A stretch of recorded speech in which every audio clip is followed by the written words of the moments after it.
नमस्कार दोस्तों, आप सभी का स्वागत है। आज मैं आपको बहुत ही जबरदस्त कहानी बताने वाला हूँ कि कैसे जाने अनजाने में हुई घटना हमारा जीवन बदल सकती है। तो चलिए इस इंस्पिरेशन कहानी को शुरू करते हैं। एक बार की बात है, एक गुरु और शिष्य जंगल के रास्ते से कहीं जा रहे थे। तो रास्ते में शाम होने लगी और उनको पानी की प्यास लगी। तो पास में एक गांव आया और जैसे ही वह गांव में पहुंचे तो देखा कि एक झोपड़ी थी। वो झोपड़ी की तरफ गए और उन्होंने आवाज लगाई। तभी एक आदमी और उनकी पत्नी, साथ ही साथ में उनके 3 बच्चे भी आए जो फटे पुराने कपड़े पहने हुए थे। गुरु यह सब दृश्य देख रहे थे कि इतना बड़ा खेत है, इन्होंने फसल इसमें नहीं लगाई हुई है।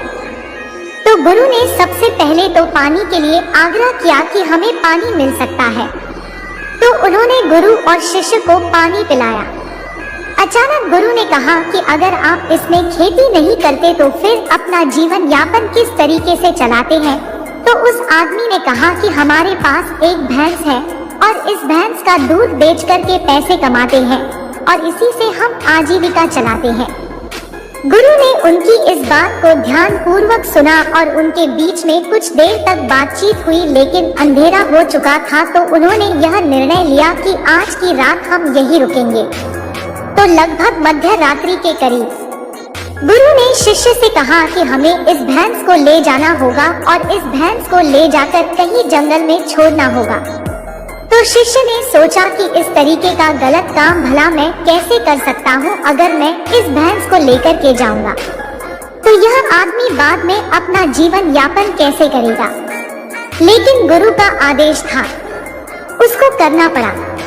वह अपने गुरु के साथ चला गया और आधी रात को गुरु और शिष्य निकल लिए, लेकिन भैंस को भी अपने साथ ले आए और बहुत दूर छोड़ दिया ताकि वहाँ से भैंस वापस अपने गांव में ना आ सके।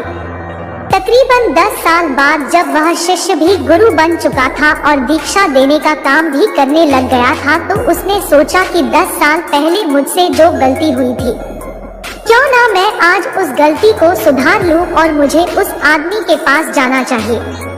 वह उस आदमी के पास जाता है, लेकिन वहां पहुंचकर वह देखता है कि खेत में फसलें लहरा रही है और बगीचे लगे हुए हैं। वह सोचता है कि शायद हो सकता है कि वह आदमी अपना घर-बार बेचकर, अपनी जमीन बेचकर शहर में कहीं चला गया हो। लेकिन तभी अचानक वह आदमी आया और उस गुरु को नमन करता है कि मैंने आपको पहचान लिया। बरसों पहले आप और आपके गुरु साथ आए थे, लेकिन उस दिन रात को अचानक पता नहीं क्या हुआ कि हमारी भैंस हमें छोड़कर चली गई और अब हमें कोई दूसरा काम करना था जिससे हमारी आजीविका पुनः सुचारू रूप से चल सके।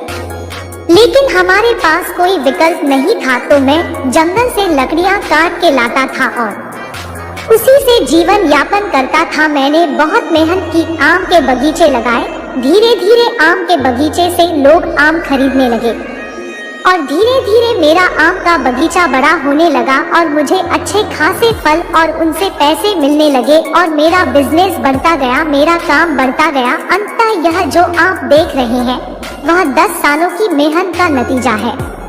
तो कहानी से हमें यह शिक्षा मिलती है कि आपके जीवन में भी कोई ऐसी भैंस है क्या जिसको आप नहीं छोड़ना चाहते हो और सिर्फ उसी से आप कमाई करना चाहते हो। जैसे कि उस आदमी को नहीं पता था कि उसके अंदर टैलेंट है, उसके अंदर इतनी क्षमता है, लेकिन गुरु ने उसका भाग्य बदल दिया। हमेशा परिवर्तन तभी होता है जब आपके पास कोई विकल्प नहीं होता है, और जब आपके पास कोई विकल्प नहीं होता है तो सिर्फ आपके पास जो रास्ता होता है आप उसी पर चलते हैं, और जब आप उसी रास्ते पर चलते हैं तो जीवन में आपको